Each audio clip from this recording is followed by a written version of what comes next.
Yes, I make and I sell soaps.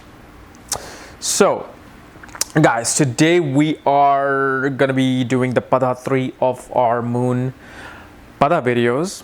And this video is on Moon in Punarvasu nakshatra, yet the third Pada of this nakshatra. And what this series is all about is what happens when your Moon is in the sign of Gemini, yet in the nakshatra of Punarvasu, working behind the scenes of a zodiac sign. So this is why two people of the same zodiac sign don't think alike. Yet sometimes people of the same nakshatras don't think alike, because there might be a different padhas. And I've already made a video on Moon in Gemini and Moon in Punarvasu nakshatra in a very detailed manner. So you can go watch that video. This is simply the Pada 3 of this video, of this nakshatra. And obviously, if you do not know where your moon is placed, what nakshatra it's in, what padha it's in, for that, check out the links here and check out my full astrological report, including my books, Astrology, Conjunction, and Aspects of the Speed of Light, including my magazine on destiny and careers, and also all the good consultations and all that are here. So, Punarvasu nakshatra. So, as you know, Gemini is a sign of many ideas. Gemini is a sign of communication.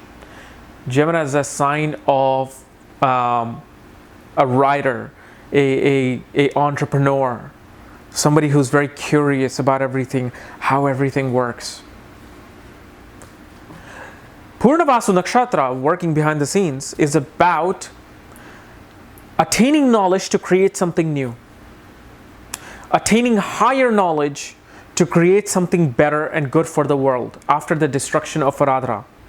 Because before Punarvasu nakshatra, Aradhra comes into play.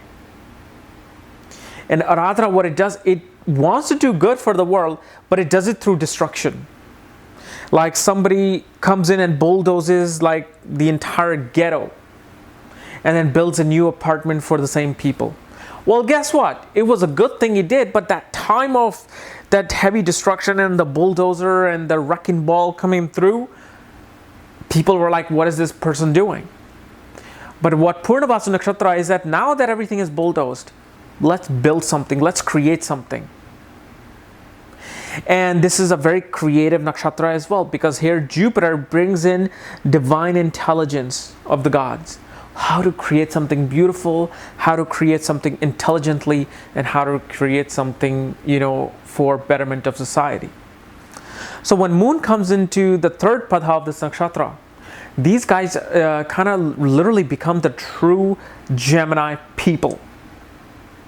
They are the ones who have the entrepreneurial nature to create many different things at the same time. They want to attain knowledge of all kinds. It's not like with these third padha people, it's not like they want one information, they want to know one thing. No. This is kind of like how Elon Musk is.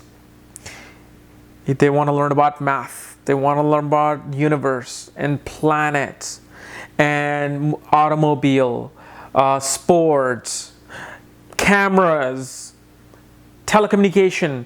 They want to just know about everything and somehow try to create something new in all of these things. So a very entrepreneurial natured person is born, and there's this thing. And because of the backing of Jupiter, because this is the sign controlled by Jupiter, shows that the one has the intelligence to implement those ideas and make them something in a very useful manner. And you will find a lot of people with this kind of a padha going into robotics, engineering, creating something new that requires higher education.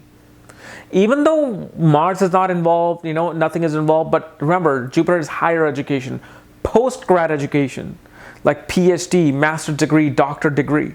So these are the people who will go for higher education to create something new for the world. So now that everything has been bulldozed, something needs to build. And who helps to build these things? An engineer.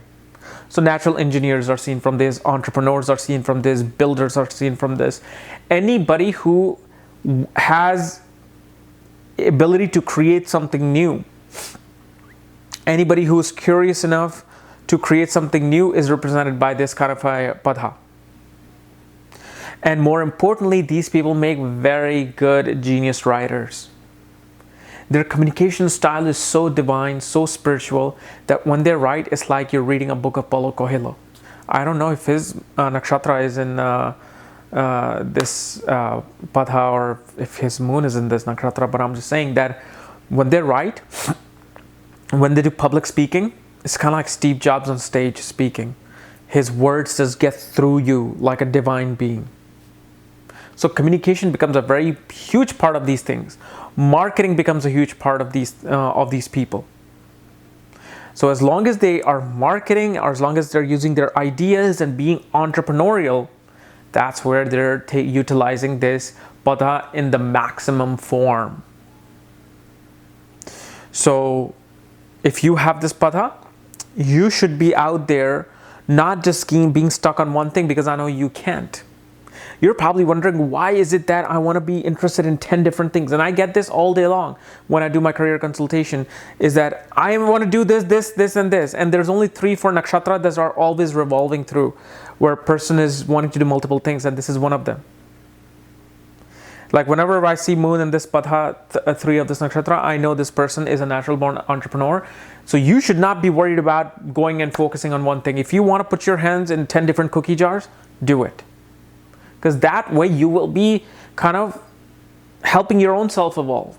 Because you can beat the notion that everybody says, oh, you should only stick to one thing and concentrate on one thing and focus on one thing to make it good. Those are the people who don't have your Padha, who don't have your nakshatra. Because they have no idea how you think, what you're capable of doing. You're capable of doing everything together. Okay? So guys, this was my analysis of moon in Punarvasu nakshatra Pada 3. If you're new to my channel, subscribe below. And again, if you want to know where your moon is placed, what nakshatra it's in, what Pada it's in, what sign it's in, for that, check out the links here and check out my full astrological report, where on page 2 you will find at the bottom what Pada and nakshatra your moon and every other planet is in, including all the books, consultations right on this link. Otherwise, we'll see you tomorrow with Pada 4. Bye-bye.